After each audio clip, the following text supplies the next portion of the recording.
Good morning mga ka-Amonyatek. Ngayon pala ay may i-maintain tayong ice packaging machine. May konting problema lang kasi yung kadena ay kinalawang. So kailangan natin i-repair at saka lagyan ng konting grasa.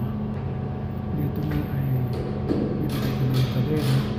Tapos ligpitan ko yung chain tensioner niya para humigpit. Okay na at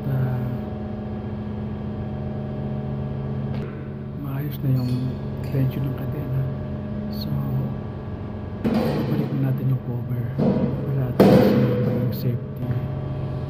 Yun lang mga ka-Amonyatek, hanggang sa susunod, ingat palagi, God bless.